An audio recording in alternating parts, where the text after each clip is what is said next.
All right, LDW MMA it is your boy Coach Sheldon Harrison. You're live on the Coach Sheldon Harrison Combat Sports Show live. Okay, folks, I'm gonna give my honest assessment on this, guys. I am biased, but I am gonna be balanced. Okay, this was a fight that I'm glad that Kayla Harrison had.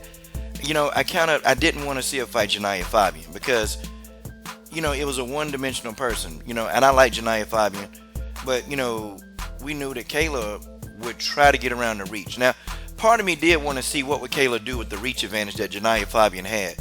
But I knew that eventually if Kayla could take a shot, the chances are that she would get Janiyah to the ground and then it would be the same scenario.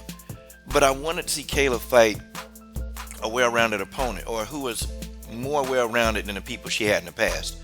And I wanted to see somebody who could get in there and deal with Kayla on the different parts of MMA. And Bobbi Joe Dalziel was that person, okay?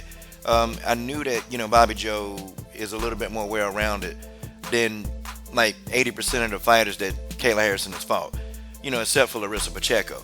Larissa Pacheco and Bobbi Joe Dalziel, these are the two most well-rounded fighters that she's faced.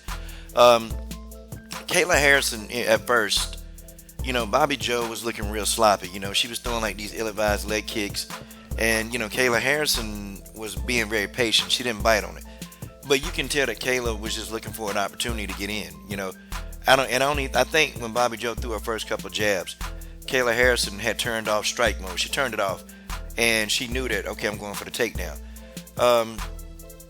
I'll talk about that in a minute, why to me, that's concerning, okay?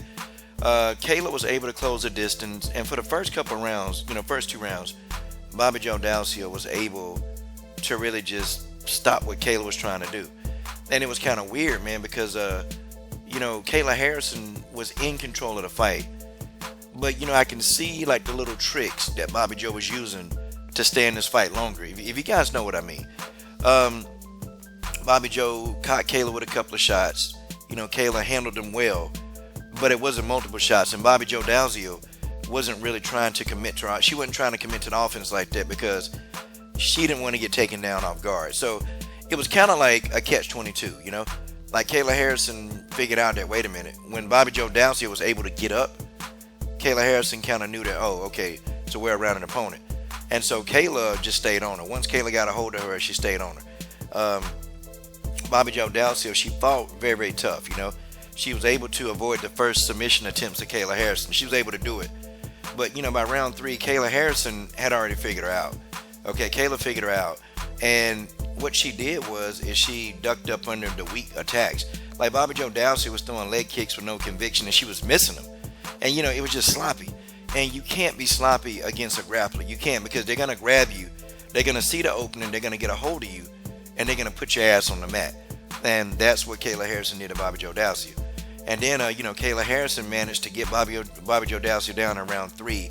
And she flipped her over for a belly down armbar. Now, the part that where Bobbi Joe messed up is that she rolled back over on her back. Okay, when she did that, Kayla Harrison was able to apply more pressure. You're actually in a better position when you're belly down. And what Bobbi Joe Dalziel should have did was turn to her side. Instead of rolling all the way over, she could have turned to her side. And see, that could have actually loosened, okay, or decreased the amount of pressure on the joint for the armbar. It could have decreased it, but she rolled all the way over in her stomach. And she was thinking that she was going to get Kayla Harrison to slip. Well, Kayla Harrison is a big, strong-ass girl, so she's not going to release that grip that carefully. With an armbar, if you're in an armbar, and what I've learned is that you have to work your way out of it. You got to remain calm, and you got to work your way out of it step by step. You can't just, get in and start moving erratically because you're going to put yourself in a worse spot than you were before. Like, you literally got to work. Like, look at people like Valentina Shevchenko, okay? Look at them. Look at how they work out of submissions, okay? That they're very calm. They don't panic. And it's almost like, hey, I've been here before. They really don't panic when it comes to this stuff. And so I thought Bobbi Joe Dalziel began to panic just a little bit. And Kayla Harrison was able to submit her. The submission, it was a beautiful submission, okay? Now, here's what I saw with Kayla Harrison, okay? To me, it doesn't look like Kayla Harrison has made any strides in the striking, okay? It just don't seem like she's confident in it, and it's just something that she doesn't know how to do, okay? I mean, grapplers, they're not comfortable strikers. And Kayla Harrison may never in life be like this world-class striker. It just might not happen. And that's her. It's in her DNA to be a grappler and a judoka. That's just what it is, okay? And people say, well, Coach, man, you hating on it. No, I'm giving y'all my honest assessment. And this is going to hurt a few people's hearts. But my thing is, if Kayla Harrison, okay, what if Janiyah Fabian was the one in this fight? Janiyah Fabian can crack. Okay, Janiyah Fabian hits harder than anybody in the PFL. Okay? If Janiyah Fabian, if you keep your head on center line like Kayla does, and Janiyah Fabian can throw a straight left hand, you're going to get dropped. And that's my worry with Kayla Harrison. See, my worry is Kayla Harrison, she's not going to be confident in trying to move her head and strike. And she's going to rush in. And she's going to get hit by a striker. I'm talking about hit hard. Because when you come in as a grappler, you know you put your chin at risk. And Kayla, she comes in, her chin is way up in the air. It's up. And it's gift wrap for the striker. Kayla Harrison come in like that against a striker with power. She going to get laid out.